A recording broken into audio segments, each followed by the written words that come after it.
Assalamualaikum warahmatullahi wabarakatuh. Perkenalkan, nama saya Indri Nurhazijah dari kelas PGMI 3B.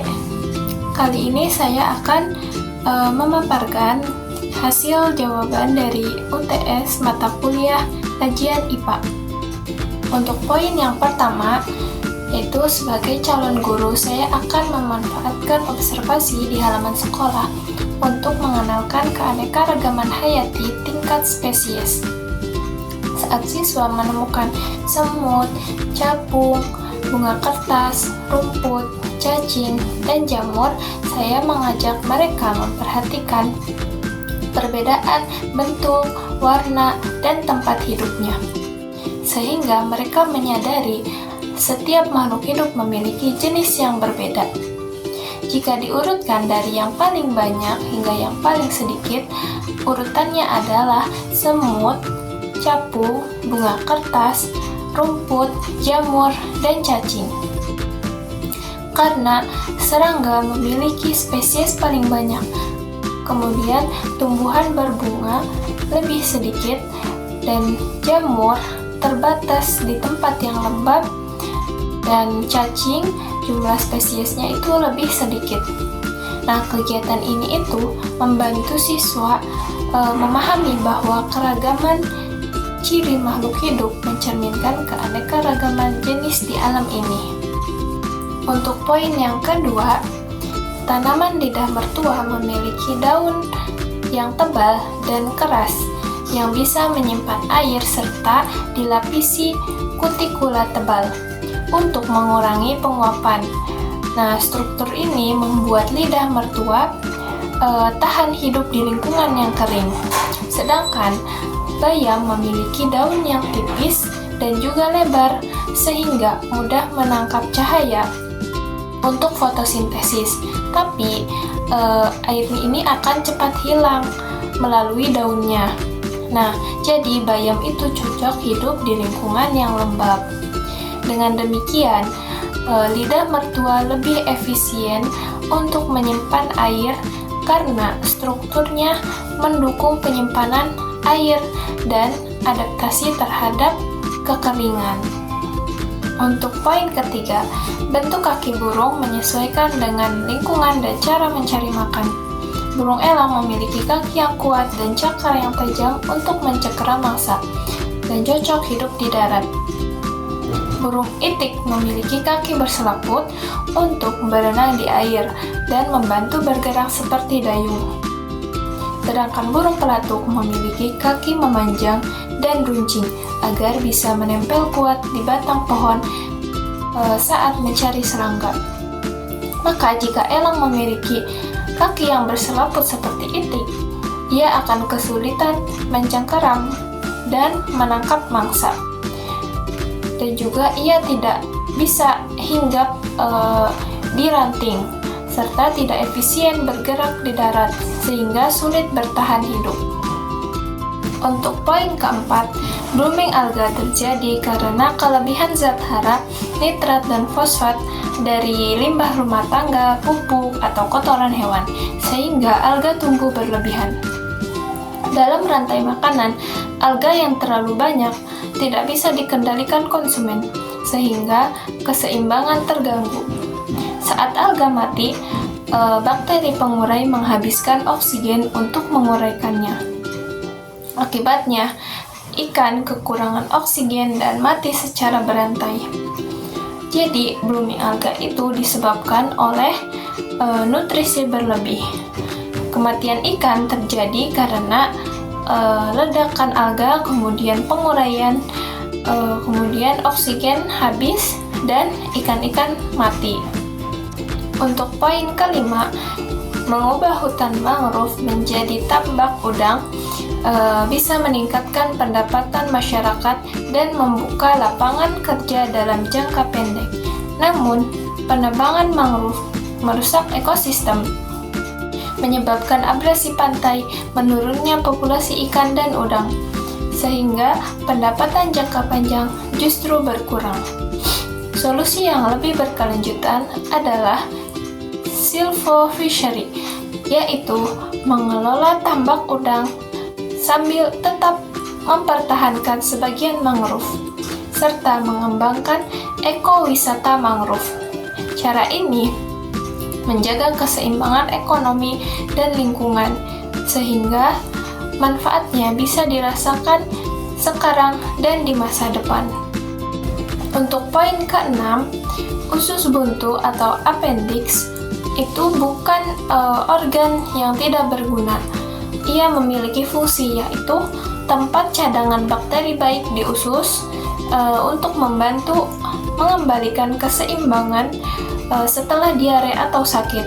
Kemudian mendukung sistem imun di dalam usus untuk melawan kuman.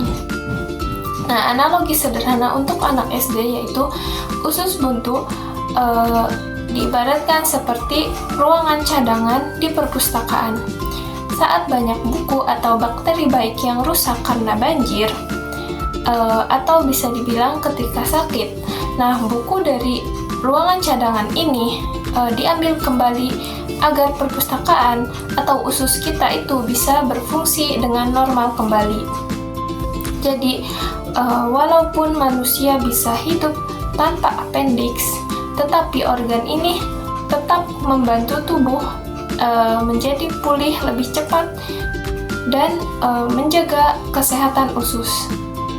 Untuk poin ke-7, Andi yang lebih pendek kemungkinan akan lebih sulit mematikan lilin dibandingkan Budi. Hal ini karena Budi yang lebih tinggi biasanya memiliki kapasitas paru-paru lebih besar, sehingga bisa menghembuskan udara lebih banyak atau mempertahankan tiupan lebih lama. Faktor lain seperti kekuatan otot pernafasan, teknik meniup, dan kesehatan paru-paru juga memengaruhi.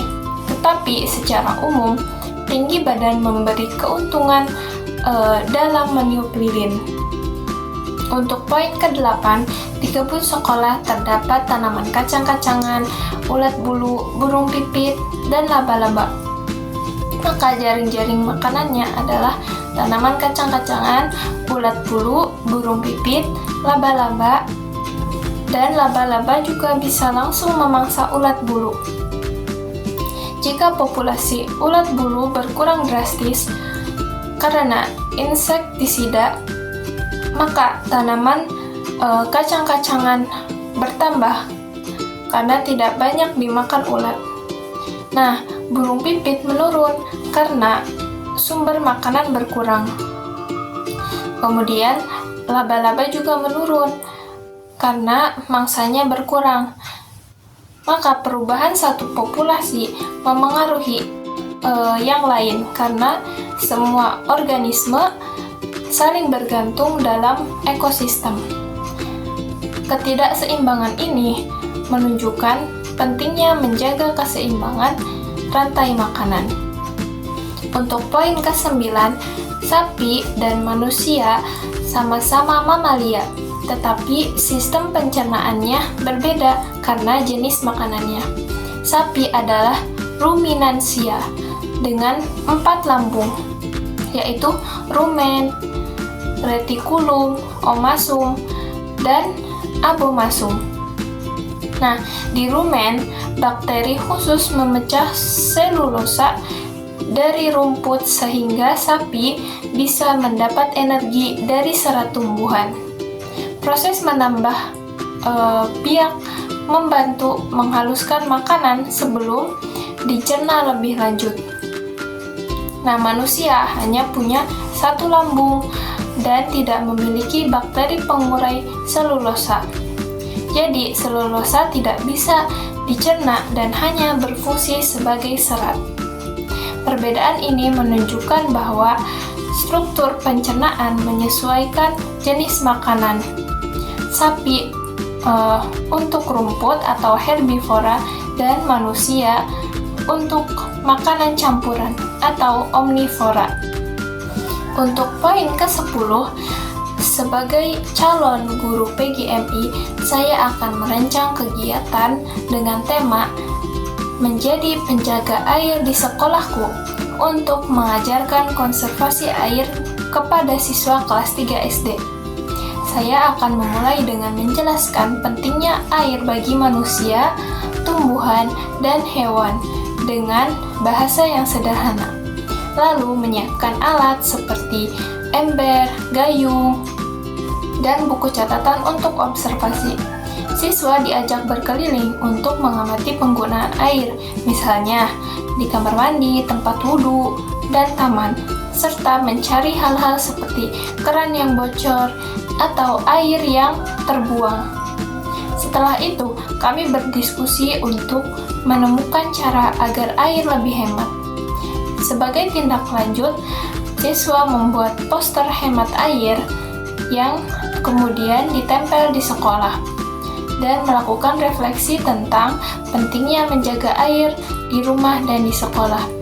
Melalui kegiatan ini, saya ingin menanamkan nilai tanggung jawab, kepedulian lingkungan, kedisiplinan, kerjasama, dan kebiasaan hemat air.